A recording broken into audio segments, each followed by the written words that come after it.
Hello guys, good morning. Today I will be cooking crispy pork sisig guys. So this is the pork. I already washed it. It's already clean and we have to put some salt. Yeah, we're going to put some salt guys.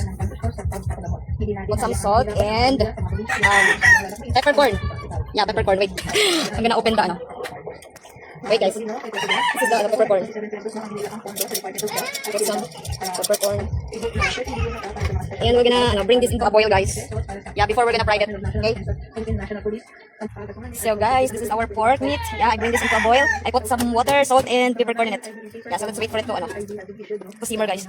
Yeah guys, it's almost the water is almost dried. Yeah, so we have to na. Yeah, look at me ma'am.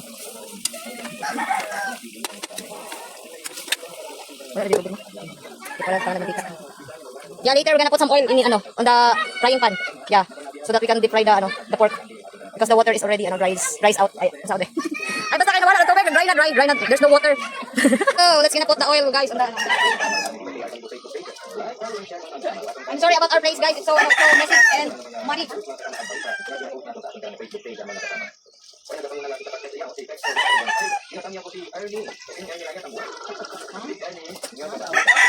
I put an oil. It's... The brand of the oil is Coca-Cola. It's 190 ml guys. I put 190 ml of cooking oil on the frying pan. We have to deep fry the pork guys. Yeah, let's just wait until it is crispy. Yes. Say hi to my mom. So we're gonna flip over now guys the pork guys. Look at that one. My mom is helping me guys. Because the oil is making the talsik. It's gonna fry the pork until it's golden brown guys. Yeah, so we have to fry the other side.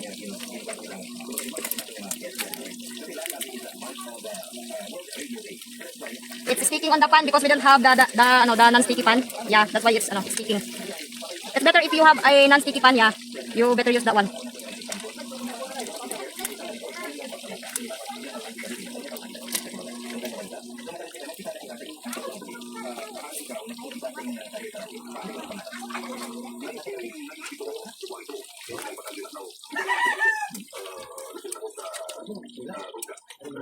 Okay, so we have to cover it back.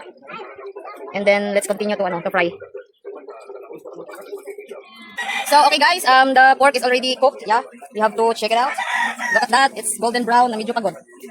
Yeah, let's gonna get this and put it aside, guys. I'm sorry about our cooking area, guys. It's a little bit messy. Yeah, it's golden brown like this already, Josh. In order for you to achieve the golden brown, crispy golden brown like this, guys, you have to fry the pork in a low heat. Yeah, only low heat. There's a lot of oil in the pan.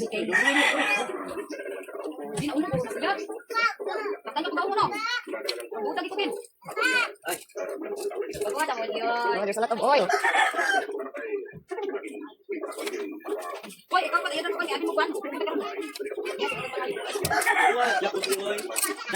So while we are waiting for this to cool down, guys, we have to prepare the onion, the chili, and the calamansi. Yes. Wait, guys.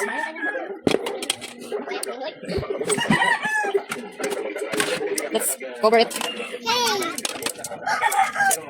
Yeah, I'm gonna prepare the So I have here the onion, the chilies, and the calamansi, guys.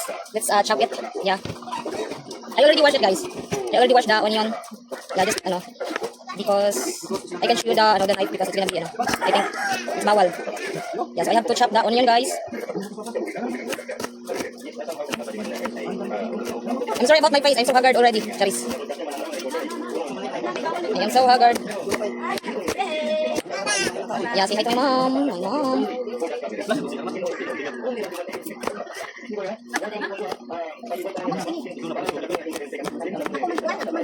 So you have to chop the onion like this, like this one, guys. Okay.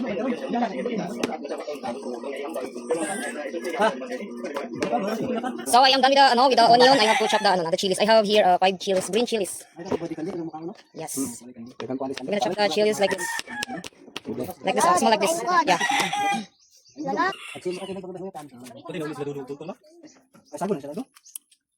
It's already chopped, guys. It's chopped like this, guys. And I have here the onion, the chopped chilies, and the calamansi juice. So let's put the chopped onion and the chilies on the pork, guys. Look at this. My hands is it's clean, ha. I already washed my hands before chopping the pork, guys. And then put the calamansi juice. And we need some salt, guys. More salt to taste. Yeah, wait. Let's put some salt. Just a little bit. Everything is just measure lang. Yeah, measure. And mix, guys.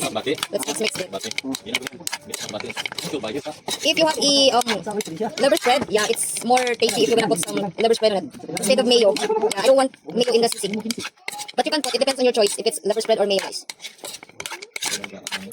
And let's add some more seasoning, guys. Like this one, the magic. Let's add some magic to the let's add some magic. Let's add the magic. I'm sorry about my face, guys. I'm so haggard already because it's so hot and our ground is so muddy and our house is messy. I'm sorry about it and sorry about the noise. Yes, because my dad is eating his friends and also cousin. Let's mix. Okay, let's taste it. It's already yummy.